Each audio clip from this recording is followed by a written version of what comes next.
ಉಚ್ಚಾಟಿತ ಜಯಮೃತ್ಯುಂಜಯ ಸ್ವಾಮೀಜಿ ಸಭೆಗೆ ಯತ್ನಾಳ್ ಗೈರಾಗಿದ್ದಾರೆ. ಸ್ವಾಮೀಜಿ ಉಚ್ಚಾಟನೆ ಬಳಿಕ ಅಂತರವನ್ನ ಕಾಯ್ದುಕೊಂಡಿದ್ದಾರೆ ಬಸನಗೌಡ ಪಾಟೀಲ್ ಯತ್ನಾಳ್.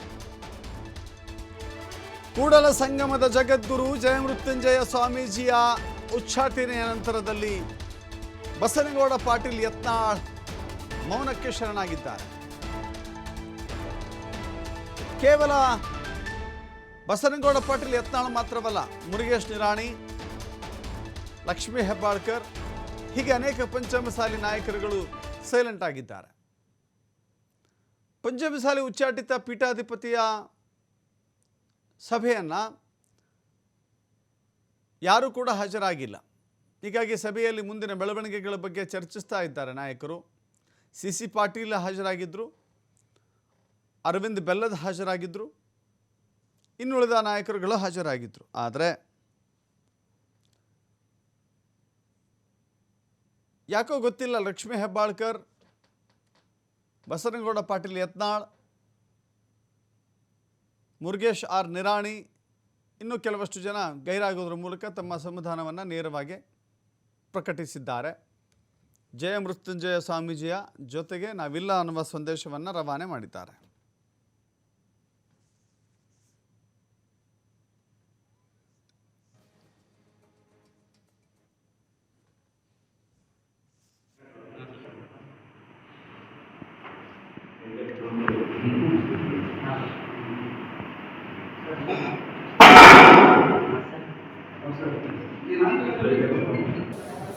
ಮತ್ತಷ್ಟು ಮಾಹಿತಿ ನಮ್ಮ ಪ್ರತಿನಿಧಿ ಗುರು ಹಿರೇಮಠ್ ಕೊಡ್ತಾರೆ. ಗುರು ಹಿರೇಮಠ, ಅಂತೂ ಇಂತೂ ಉಚ್ಚಾಟನೆ ಮಾಡಿ ಒಂದು ಸ್ಪಷ್ಟ ಸಂದೇಶವನ್ನು ಸಮುದಾಯಕ್ಕೆ ರವಾನೆ ಮಾಡಲಾಗಿತ್ತು. ಆದರೆ ಇದೀಗ ಜೊತೆಗಿದ್ದೇವೆ ನಾವು ಅಂತ ಹೇಳುವಂಥವರು ಗೈರಾಗ್ಲಿಕ್ಕೆ ಏನು ಕಾರಣ?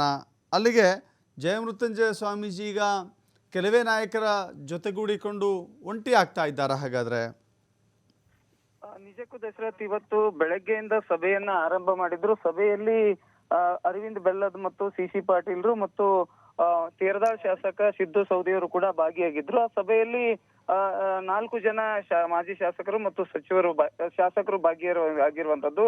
ಸಭೆಯಲ್ಲಿ ಯತ್ನಾಳ್ ಅವರು ಭಾಗಿಯಾಗಿಲ್ಲ ಅನ್ನುವಂತ ಮಾಹಿತಿ ಕೂಡ ಲಭ್ಯವಾಗಿರುವಂತದ್ದು. ಸಭೆಯಲ್ಲಿ ಈಗಾಗಲೇ ಸಿ ಪಾಟೀಲ್ ಅವರು ತಿಳಿಸಿದ ಹಾಗೆ ನಿನ್ನೆ ಬೆಳಗಾವಿ ಜಿಲ್ಲೆಯ ಏನು ಗ್ರಾಮದಲ್ಲಿ ಒಂದು ಸಭೆಯನ್ನ ಕರೆದಿದ್ರು. ಸಭೆಯಲ್ಲಿ ಯತ್ನಾಳ್ ಅವರು ಭಾಗಿಯಾಗಿದ್ರು. ಭಾಗಿಯಾದಂತ ಸಂದರ್ಭದಲ್ಲಿ ರಾತ್ರಿ ಜ್ವರ ಕಾಣಿಸಿಕೊಂಡು ಅವರಿಗೆ ಅನಾರೋಗ್ಯ ಪರಿಸ್ಥಿತಿ ನಿರ್ಮಾಣ ಆಗಿದೆ ಅನ್ನುವಂಥದ್ದನ್ನ ಈಗಾಗಲೇ ಸಿ ಪಾಟೀಲ್ ಅವರು ಈ ಸಭೆಯಲ್ಲಿ ಪ್ರಸ್ತಾಪನೆಯನ್ನ ಮಾಡಿರುವಂತದ್ದು.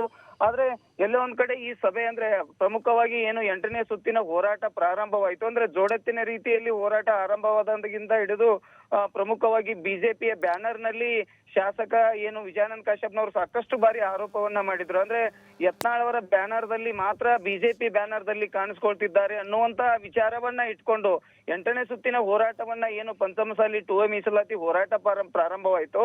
ಅವಾಗ ಶಾಸಕ ವಿಜಯಾನಂದ ಕಾಶ್ಯಪ್ನವರು ಟ್ರಸ್ಟ್ ಕಮಿಟಿ ಅವರು ಒಂದು ಸಭೆಯನ್ನ ಕರೀತಾರೆ. ಸಭೆಯನ್ನ ಕರೆದಂತ ಸಂದರ್ಭದಲ್ಲಿ ಏನು ಜಯಮೃತ್ಯುಂಜಯ ಸ್ವಾಮೀಜಿ ಅವರ ಮೇಲೆ ಸಾಕಷ್ಟು ಒಂದು ಅವರಿಗೆ ಈ ಹಿಂದೆ ಸಾಕಷ್ಟು ಟ್ರಸ್ಟ್ ನಿಂದ ಒಂದಿಷ್ಟು ಅಸಮಾಧಾನವನ್ನ ಟ್ರಸ್ಟಿನ ಕಮಿಟಿ ಅವರು ಕೂಡ ಪ್ರಸ್ತಾಪ ಮಾಡಿದ್ರು. ಆ ಪ್ರಸ್ತಾಪ ಮಾಡಿದಂತ ಸಂದರ್ಭದಲ್ಲಿ ಕೂಡ ಇವರು ಸಾಕಷ್ಟು ವಿಚಾರಗಳನ್ನ ಇಟ್ಕೊಂಡು ಇವರಿಗೆ ನೋಟಿಸ್ ಅನ್ನ ಕೂಡ ನಾವು ಜಾರಿ ಮಾಡಿದ್ದೀವಿ. ಆದ್ರೆ ಈಗ ಮತ್ತೆ ಅದೇ ರೀತಿಯಾಗಿ ಮುಂದುವರಿಸಿಕೊಂಡು ಹೋಗುದ್ರಿಂದ ನಾವು ಅವರನ್ನ ಉಚ್ಚಾಟನೆ ಮಾಡಿದ್ದೀವಿ ಅನ್ನುವಂತ ಮಾಹಿತಿಯನ್ನ ಶಾಸಕ ವಿಜಯಾನಂದ ಕಾಶ್ಯಪ್ನವರು ಕೂಡ ನೀಡಿದ್ರು.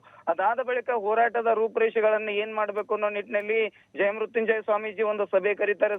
ಸಭೆಯನ್ನ ನಿರ್ಧಾರ ಮಾಡ್ತಾರೆ. ಈಗ ಮತ್ತೆ ಸಭೆಯನ್ನ ಕರೆದು ಇನ್ನೂ 4 ದಿನ ಅವಕಾಶವನ್ನ ಇಲ್ಲಿಯ ಸಿ ಪಾಟೀಲ್ ಆಗಿರ್ಬೋದು, ಪ್ರಮುಖ ಒಂದು ಮುಖಂಡರು ಕೂಡ ಭಾಗಿಯಾಗದಂತ ಸಂದರ್ಭದಲ್ಲಿ ನಾವು ಕೂಡಲ ಸಂಗಮದಲ್ಲಿ ಪ್ರತ್ಯೇಕ ಒಂದು ಮಠವನ್ನ ಸ್ಥಾಪನೆ ಮಾಡ್ತೀವಿ. ಇದೇ ಪ್ರಥಮ ಮಠ. ಇದಾದ ಬಳಿಕ ಮುಂದಿನ ಸಭೆಯನ್ನ ಹುಬ್ಬಳ್ಳಿಯಲ್ಲಿ ಆದ್ರೂ ಮತ್ತು ಬಾಗಲಕೋಟೆಯಲ್ಲಿ ಒಂದು ಸಭೆಯನ್ನ ಕರೆದು ನಾವು ಮುಂದಿನ ನಿರ್ಧಾರವನ್ನ ಮಾಡ್ತೀವಿ ಅನ್ನುವಂತ ಮಾಹಿತಿಯನ್ನ ಕೂಡ ಹೇಳಿರುವಂತದ್ದು. ಇದೆಲ್ಲ ವಿಚಾರಗಳನ್ನ ನೋಡೋದಾದ್ರೆ ಬಿಜೆಪಿಯ ಏನು ಶಾಸಕರೇನಿದ್ದಾರೆ ಸಾಕಷ್ಟು ಬಾರಿ ಇವರು ಪರ್ಯಾಯ ಮುಖಂಡರ ಜೊತೆಗೆ ಸಭೆಯನ್ನ ಕರೀತೀರಿ ಅಥವಾ ಏನು ಎಲ್ಲಾ ಮುಖಂಡರನ್ನ ಕರೆದು ಸಭೆಯನ್ನ ಮಾಡ್ತೀರಿ ಅನ್ನುವಂತ ಪ್ರಶ್ನೆಗೆ ಕೂಡ ಹೇಳಿರುವಂತದ್ದು. ನಾವು ಸಭೆಯನ್ನ ಕರೆಯೋದಕ್ಕಿಂತ ಮುಂಚಿತವಾಗಿ ಪತ್ರಿಕಾಗೋಷ್ಠಿಯನ್ನ ಮಾಡಿ ಸಭೆಯನ್ನ ಕರಿತೀವಿ ಅನ್ನುವಂತ ಮಾಹಿತಿಯನ್ನ ಸಿ ಪಾಟೀಲ್ರು ಕೂಡ ನೀಡಿರುವಂತದ್ದು.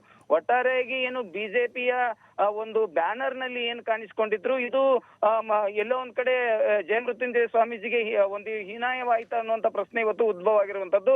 ಹೀಗಾಗಿ ಎಲ್ಲೋ ಒಂದ್ ಕಡೆ ಬಸವನಗೌಡ ಪಾಟೀಲ್ ಯತ್ನಾಳ್ ಯಾಕೆ ಒಂದ್ ಕಡೆ ಹಿಂಜರಿದ್ರ ಅನ್ನುವಂತ ಪ್ರಶ್ನೆ ಕೂಡ ಉದ್ಭವ ಆಗಿರುವಂತದ್ದು. Dasharath, thank you Guru.